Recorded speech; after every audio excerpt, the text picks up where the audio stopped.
So yesterday you should have filled in as much of your outline as you could. It might look a little bit different from this depending on what class you're in, but this is good enough for our example. Today you're going to add on to the outline by adding in your research.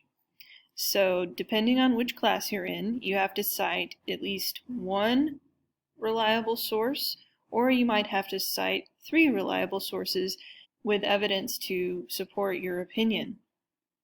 Depending on how knowledgeable you are about your topic, you might know exactly what information you're looking for.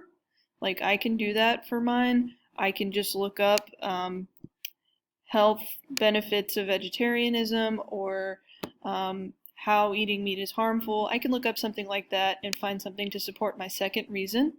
If you are in the honors class and you're looking up stuff for your concession and refutation, you might need to find research that supports the opposing opinion to whatever you're arguing for. Now, yesterday I told you you do not have to write in complete sentences on your outline. As far as recording research, it's probably best if you go ahead and do that.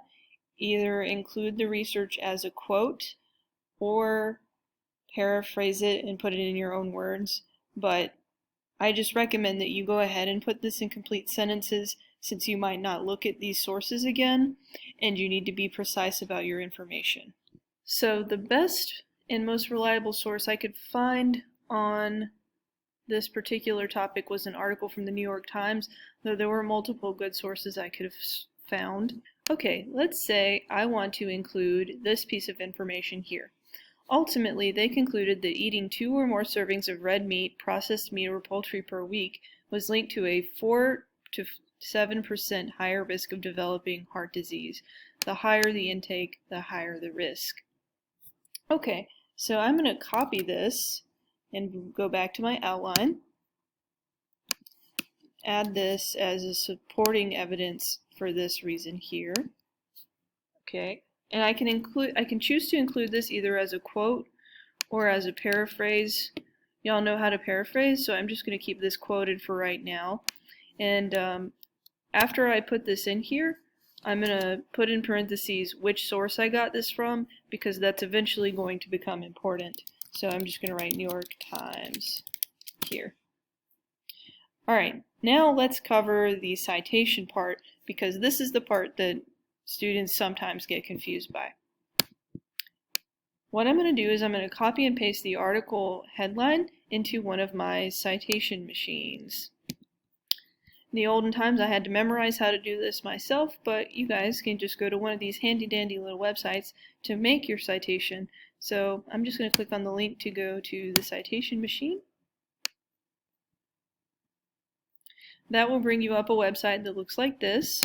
All I have to do is paste my website URL in here. It will almost always show up here. If it doesn't, then you'll have to go to Create Manual Citation, and you'll see what that page looks like in a second. So this is the right website. I'm going to click Cite. On this page, it tells me the information it found and the information it was not able to find. So I click Continue. And on this page, this is the manual citation page. I just have to make sure that this information is accurate. So yes, that is the title. Yes, this is the correct author. The website and publisher title are correct. And this is the date that the information was published on the internet. So everything here is right.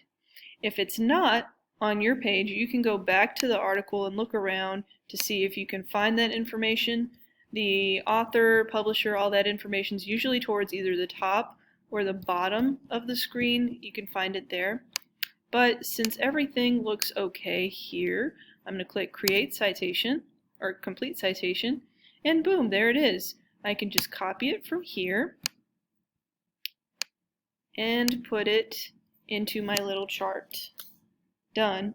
And I just need to make a note of which source this is. So this is the New York Times one. Okay, done. The only other thing we need to talk about here is reliable versus unreliable sources. Just keep in mind the things we talked about when we learned about bias and misinformation. So this would be a good source because The New York Times is a well-known, well-trusted source of information. They're a legitimate journalism organization. So something like Wikipedia, that's okay if you just casually need to know about something. I'm not going to discourage it, but please don't cite it in a school assignment because anyone can edit a Wikipedia page. If you must use it, you can actually use the resources that they list at the bottom of the page here, but a lot of them are journal articles which might not be relevant to your particular needs. But I will say Wikipedia is a good place to look for sources, and you can cite from these sources here. The other type of source you want to avoid is a blog.